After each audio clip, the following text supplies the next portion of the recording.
We are recording. So, welcome folks to another Facebook Live, How to Find Peace in the Midst of Chaos. This video is also being shared on YouTube. So, welcome. I want to thank those of you who turn up live, who take the time to turn up live for our training.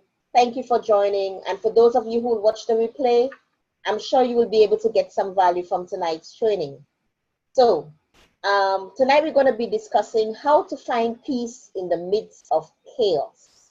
And I'm sure we can all agree that this topic is one that concerns all of us, not some of us, but all of us, because we all have our moments of chaos in life.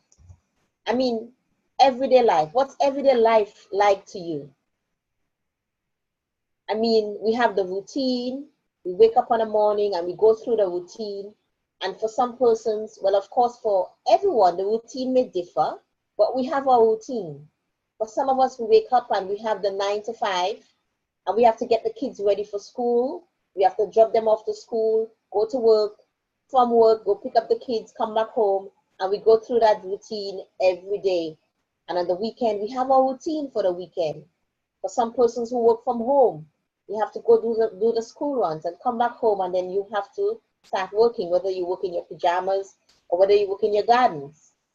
For some persons, they work in a cafe. They're an author or a writer, and they go to work in a cafe, and that's where they spend their day writing. But we all have our routine, and we all have what we call our everyday life. And the truth of the matter is, sometimes the everyday life is tough. There are days that we can classify as good days, and there are days that we can classify as not so good days, when we don't feel at our best. But when you look at your life right now, because tonight's training is for you, whoever is listening to this presentation, tonight's training is for you. And whoever will be watching the replay, we didn't stumble upon this video by accident. Whether you're watching the replay from our Facebook live stream or whether you're watching it from YouTube, you did not stumble on this video by accident. What is your perspective of your everyday life? We all have a perspective of our life. For some persons, they'll say life is a chore, and that they're so fed up with it. For some persons, they hunger to find their purpose. For some persons, they just want a break, and they cry out every day, silently to themselves, I need that break, just give me that break. For some persons, it's overwhelmed. For some, it's fair. What's your perspective of your life? For some, you're dying for that change, a change in your circumstances, a change in your life, a change in your vision. What is your perspective of your everyday life? Because for all of us, and I'm sure you've heard the saying, life happens. Life happens. And we hear this saying, and when we think of it, anytime someone says to you, life happens, what's the first thing that comes to your mind? It's something terrible, it's something negative. There's a negative connotation towards it. Whether it is an unforeseen event, a trip to the hospital only to get some bad results, an illness, unforeseen illness, an accident, or perhaps you turn up at work one day and lo and behold, suddenly the company is closing and you're being made redundant. Or perhaps you were pregnant and you woke up one morning and you were feeling fine all along, and suddenly life happens. You've had a miscarriage. I can relate to that. A couple years ago, I woke up and everything was fine, and I left to go to work that day. I was a teacher back then. And when I arrived at work, suddenly I had a tummy ache. And for some reason, I don't know, I decided to leave work. I would usually stay, because I lived in Paris at that time. And at that time, especially in the France system, you can't really take time off from work like that. But nonetheless, I left and went home. And then it happened. Life happened for me. So for some of you, what is that thing that's happening in your life right now? That unforeseen event, that negative circumstance. Perhaps you're job seeking. Perhaps you're just so stressed. There's so much going on and you're just stressed. You need structure in your life. But I want to give you another perspective tonight. And the perspective that I want to share is, why is it that when we talk about life happens, there's always the negative connotation towards it? Why is it that life cannot happen in the positive? You see, society has trained us from growing up as in our childhood and as teenagers. Society has trained us to focus on the negative, to filter out the negative. Why can't we hear life happens and that great thing was that you graduated? That great thing is I had my baby, I had my first child, or I got married, or I finally found the job of my dreams. My book is finally published. Society has trained us to filter out the negative and amplify the negative circumstance that we're going through in our life. It's amplified in our mind. And you know what? It's true, life sends its curveball at times. But because we have been trained to filter out that negative, we focus so much on the curveball that has been sent to us. And sometimes we neglect to see the positive that is simultaneously happening in our life. And like I said, the curveball, we all get it. Whether it's an illness or an accident or an unforeseen event, job loss, redundancy, we all get it. And at times, you know, it feels like when it rains, it really pours. But I want to ask you right now, since tonight's training is about finding peace in the midst of chaos, and I do agree that society has caused us to filter out that negative, let's focus on this, and you'll see why. What is your chaos right now? I want you to take a minute, 30 seconds, while I'm training, and reflect. What is your chaos? What is that situation that you're going through right now and you feel like you're below water and you're drowning? And just like this gentleman with his hand in the sea, he's stretching, crying for help. And for some of you, that help is not audible. That cry for help is not audible. That cry for help is deep within you. And you're crying for help. What is your chaos right now? What is that situation that you're in right now in which you feel like you're drowning? Perhaps it's a divorce that you're going through. Perhaps you've been struggling to lose weight. The doctor has classified you as obese and that you need to lose a certain number of kilos before you become diabetic or have other health problems. What is the situation that you are in right now in which you feel like you are drowning? Reflect upon it. But you are not reflecting upon it tonight to delve into the negativity. You are reflecting upon it tonight to deal with it. And I know that sometimes in life it feels like it's pouring all down upon you. And some of you listening to this presentation, whether live or afterwards, may have a situation in your life where you feel it is pouring down. Perhaps it's your business and you've been struggling in your business, whether it is publicity, marketing yourself, whether it is growing your brand, whether it is reaching your ideal customers, and it's a struggle and you feel like it's pouring down upon you and you just can't seem to get out. What is the chaos in your life right now? Because the time has come that you have to truly desire change. And before we can even address how to find peace in the midst of chaos, you have to desire that change.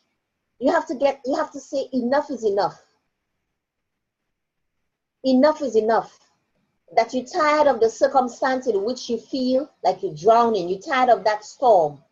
And you're ready to make a change. So now that we are at that point, let us talk about how can we find peace in the midst of chaos. But before I get into it, for those of you who follow me, you know that I love storytelling. Let me share a story with you. I'll try my best to share it from memory. I may have to refer to my notes from time to time. But it's a story about a king, and it's a picture of peace.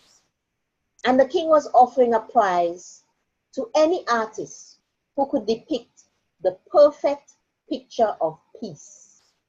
And this story is not my own. It's a story by Lisa taken from storycoach.com.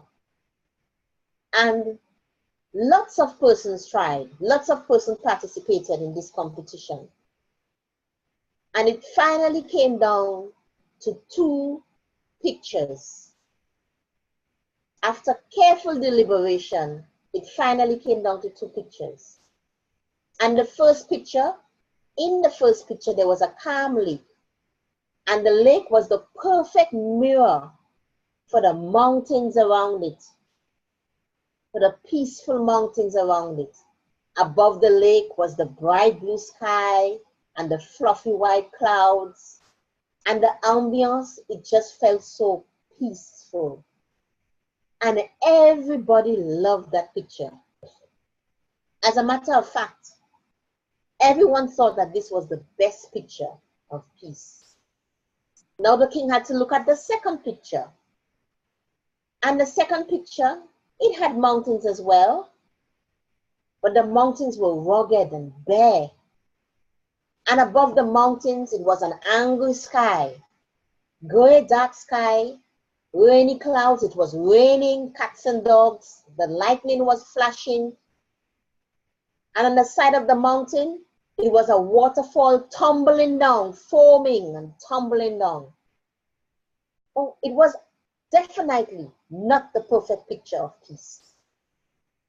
But when the king looked carefully, he realized that behind the waterfall, there was a bush, a tiny bush. And in that bush, a bird built its nest, and the bird was sitting in its nest. And do you know, the king chose the second picture, and he found it to be the perfect depiction of peace. And why is this? Because I have to refer to my notes for this. I want to say it as it is. Because peace is not only a place where there is no noise, no trouble, or hard work. It's not only a place where it's just totally calm, but peace is a place where in the midst of those things, you have calm in your heart. And I leave you to reflect upon that. What do you think of that? Do you agree with the king? Do you think the first picture of peace in which it was totally calm, totally peace, tranquil, no wind is blowing, no storm around, no rain is falling, lovely blue skies, that is the perfect depiction of peace? Is that state of peace possible in your everyday life? Or do you believe the king, agree with the king, that in that storm, in that chaos, you can strive to find the peace in that chaos and find that calm in your heart? Yes, peace is defined as a state of tranquility. Do you really desire it? That in the storm and in the chaos, that you desire to find that peace? Or do you just want it all to go away? Because sometimes we conflate things and we mix it up. And we say, okay, I can only have the peace when everything has gone away. But the truth of the matter is, it is not always possible. Some situations and circumstances do not change with the snap of our fingers. If you're job seeking, it doesn't change just like that. If unfortunately you see suffering from an illness, it doesn't just change like that. If unfortunately you're going through a divorce, it doesn't just change like that. Or perhaps you're struggling in your business, it doesn't just change like that. Do you really desire to find that peace? Because there's a cost to finding peace. There's a cost to everything that we do. You know, the economists have the transaction cost theory.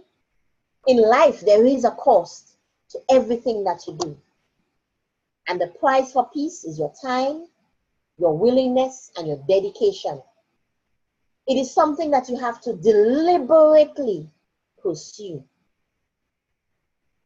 For those of you who are listening to me right now, and for those of you who will be watching the replay, if you want to find peace in the midst of chaos, you have to want to deliberately pursue peace.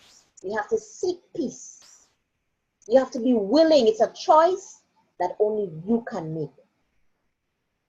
You know, the bird in the bush, the bird made that choice to build its nest behind the waterfall in the bush. That was its choice, and found its peace and its calm there. And you have to be willing to take the time to reflect and make that choice that I'm going to reflect upon my chaos and my circumstances and see how I can find peace in my heart in the midst of it.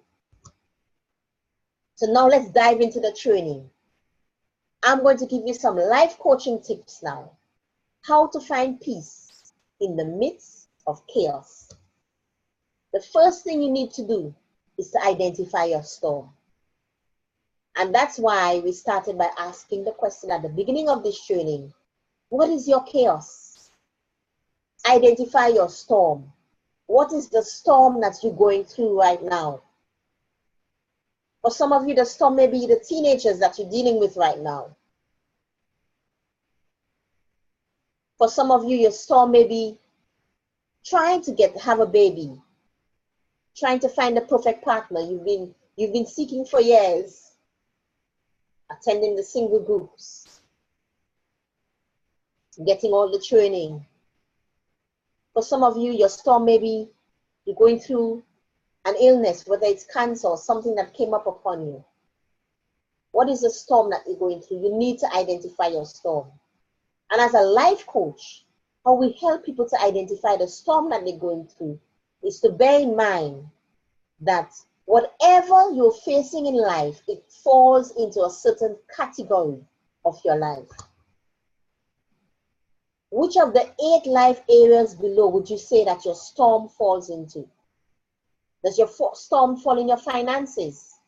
You're struggling to make ends meet every day. You live from paycheck to paycheck.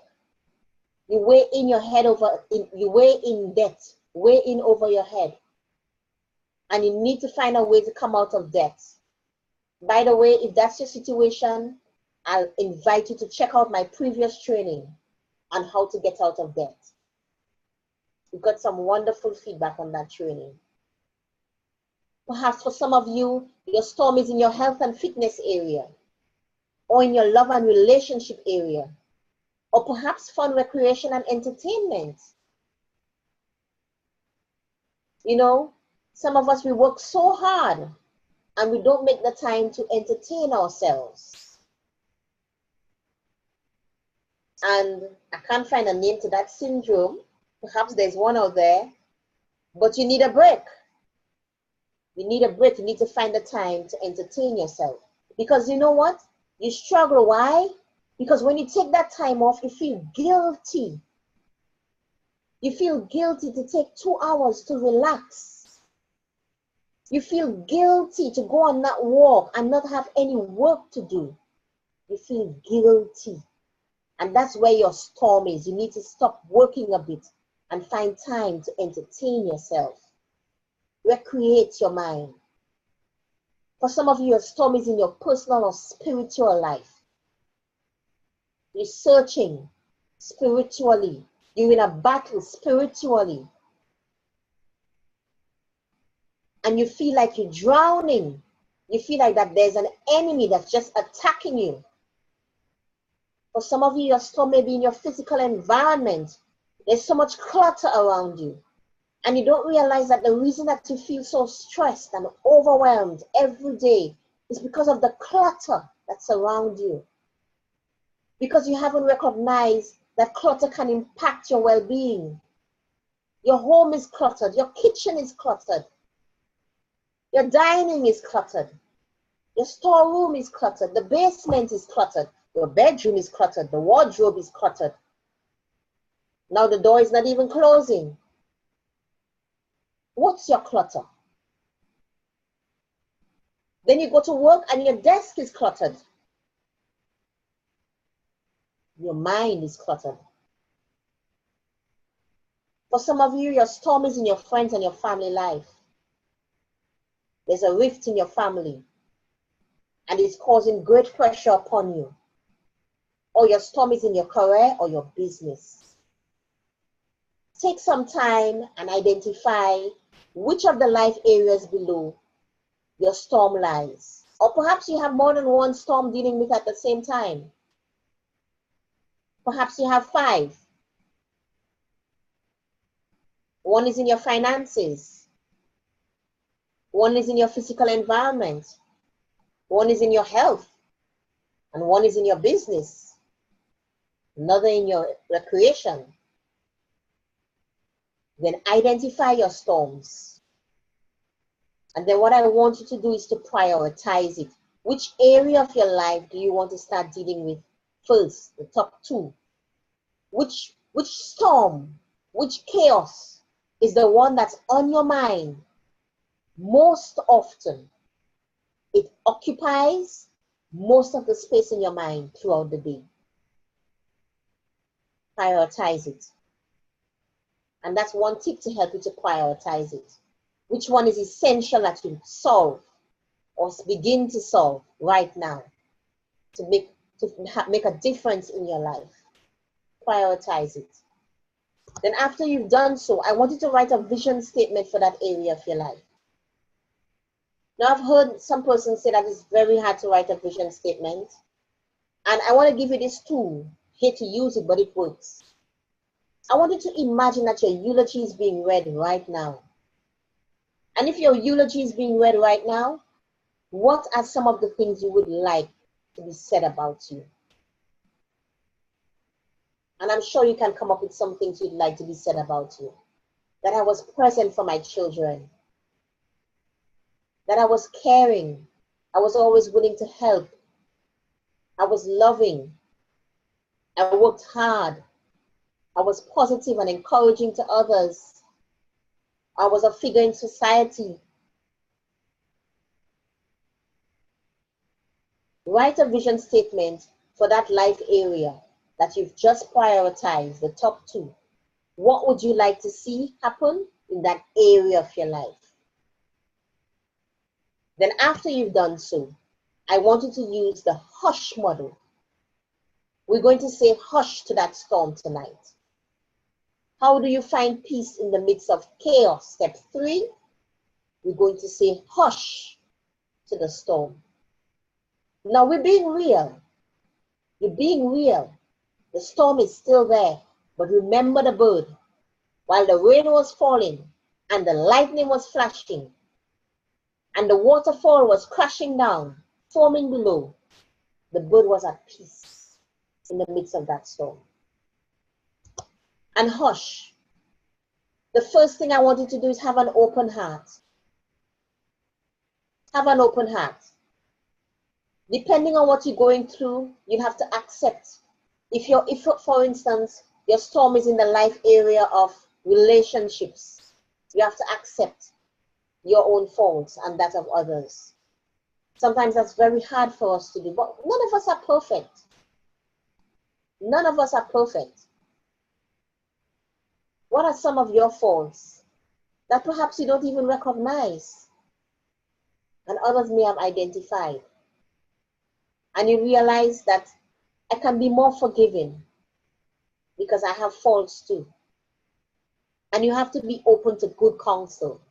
When you have an open heart, then you're willing to accept good counsel and ponder upon it before you make your decision so you know if it's good or bad counsel. and give. I have found that when you're going through a storm, if you give, the feeling that you get from giving to others, it takes your mind completely off of what you were going through. I remember one day when we lived in Paris. At that time, we were looking for a home, and that was our storm, finding a home. And then one day we just took someone who was a vagrant, lived on the streets, homeless person who lived on the streets, and we just took them to the supermarket and told them, take what you want and put in the trolley. And the person couldn't believe it. And when we were finished, the feeling that we got from giving to others and making a difference in someone else's life took our mind off of our own storm. So giving helps. You have to have a heart of giving and not wanting anything in return. Then you have to get unstuck. Sometimes we get stuck in that chaos. We get stuck on our problems and we can't see clearly. To do this, you have to be objective. It can be difficult because we're human beings. We tend to be subjective about our own personal situations. But make a deliberate attempt. Remember, I talked about the cost of finding peace in the beginning. You have to seek peace. You have to make that deliberate attempt to unstuck yourself, to be objective. And you do this through self-reflection. Reflect upon yourself. Reflect upon your circumstance. Reflect upon your behavior, your thoughts. What are your usual pattern of thinking? What's your usual pattern of thinking? You usually think negative. Your self-talk, is it usually negative? Your words, are they usually negative? Your perspective on life. Do you usually predict the worst case scenario? Be objective and begin to reflect. And part of becoming unstuck is forgiving. Because depending on the area that your storm is in, if your area is in love and relationships, for example, or family and friends, you may need to forgive and let go. And I want to invite you that regardless of whichever life area your storm is in, you have to use every occasion to grow. Life is all about personal development. I've dedicated all of my life to personal development from since I was a teenager, reading the books, pursuing courses. It's all about personal development. And we never get there. We never get to a point where you say, yes, I've reached. I've won the race and that's it. No, it's a daily walk. Use every occasion to grow. In the midst of that storm, how can you use that occasion to grow? And that's where you find your strength from your story. Find your strength from your story. What is your life story? What is that story that you're going through? Because remember, the chaos that you're going through right now is contributing to your life story. And some of us curse our chaos and our storm. But really and truly, if we had not gone through some of the things that we went through, we would not be who we are today. We would not be strong, disciplined, maybe tolerant, patient. Whatever it is, the characteristics that you have gained, you may not have gained that characteristic today. So find the strength from your story. Whatever you're going through, whichever of your life area, how can you use that situation to become stronger? What lesson can you take out of that you could share with others and make a difference in somebody else's life? What lessons can you take out of it that you can guide somebody else who might be going through the same walk as you? Find the strength from your story and hold fast. Remember, the bird sat in its nest and it held fast. Now, holding fast may mean that you have to practice mindfulness because your storm won't go away in a day with the snap of a finger. So you want to find that peace in the midst of chaos. So you've got to practice mindfulness. Mindfulness means being more present. How can you be more present? For some of you, you may need to set daily intentions to be more present and fulfill it. Whether it is, okay, twice for today, I'm going to take 5 minutes to meditate. Whether it's, I'm going to sit by the lake and I'm just going to observe the things around me and be grateful for the beautiful flowers, the butterflies, the ducks. Or you need to start journaling. When you're with your family, you need to be more present. Some of us, we're with our family or with our kids and we hear them, but we don't listen. We're not present. And mindfulness can help you to achieve that. And put on gratitude.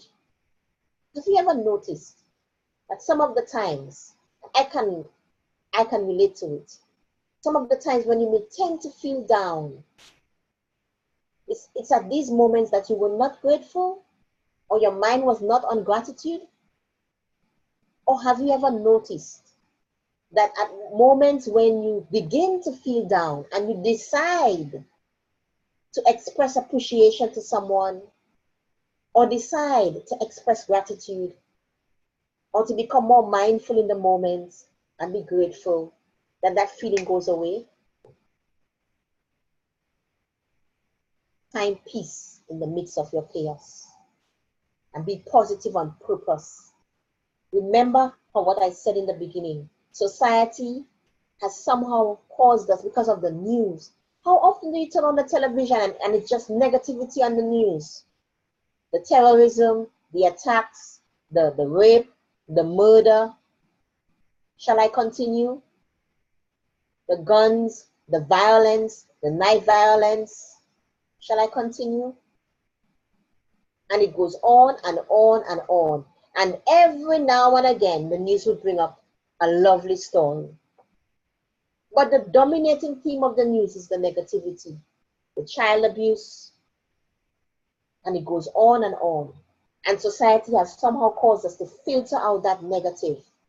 And that we subjectively, unconsciously, we're not aware that our perception of our life is focused on that negative. We see the negative aspect, we filter it out. And we do not see the roof over our heads, our cupboards aren't empty, our children are clothed, I have a great job. Or perhaps I don't really love my job, but it's paying my bills, it's taking care of my kids, or it's paying for my degree. My mom is alive, or my dad is alive. My best friend and I are still going after 16 years. Or my business is beginning to flourish, or a certain aspect of my business is beginning to flourish, and we don't see the positivity. Unless it's a big thing. I finally hit my 100K goal. Or I'm getting married. And that's great. But your everyday life, finding peace in the midst of chaos, you have to walk in that peace daily in your everyday life. It's a daily walk. You know, there's this song, One Day at a Time. And for those of you who are believers, you know this song, One Day at a Time. Asking the Lord to help you one day at a time. Well, I love to say one moment at a time. Because we live from moment to moment. Right now, in this moment, you are listening to my training. You're hearing the sound of my voice. You're listening, you're learning, you're being inspired to change. You're taking action thereafter. By the time you switch it off, there's another moment. Maybe that moment you have to go do the chores in the house. You have to take care of the kids. Then after that, there's another moment. And you're moving from moment to moment. And at a particular moment, something may trigger. There's a trigger that you may not be aware of that causes you to get down or depressed. Something someone may have said. A hidden belief. Something you saw on television that triggered. And now you have to make the deliberate attempt to walk in peace. To choose to find peace in the midst of that chaos. How I find calm in the midst of that chaos. So I want to encourage you. For all of you who listened to attended this training live, thank you. For those of you who weren't able to make it and you will be listening to the replay, thank you. Please comment below. I would love to hear your feedback. I'm not doing the training for myself. I'm doing it for you guys, to inspire you all, to help you all in your daily life. So it would be really, really lovely to get your feedback. Tell me how this training has touched you. Tell me one thing that resonated with you. Comment below. I'd love to hear it. Because you can't find peace in the midst of your chaos. And I want to encourage you right now to hop over to my website, www.peaklivingwithmel.com, and we have some lovely resources there. We have a free 5-day training on how to discover the power of limiting beliefs, how to conquer it so you can live the life you want. If you go to our bundle of resources, you can just opt in and you get access to a whole bundle of resources. You get access to a gratitude ebook, a gratitude checklist, a motivational ebook, and lots of a thought management guide. You get access to choose which you want, which relates to you, which speaks to your circumstance. You get access to all of those resources. So hop over to my website. And I want to thank you for watching. And I look forward again to another training. I look forward to hearing from you, getting your feedback. And I want to wish you all the best, that you'll enjoy the rest of your week. Thank you. Bye.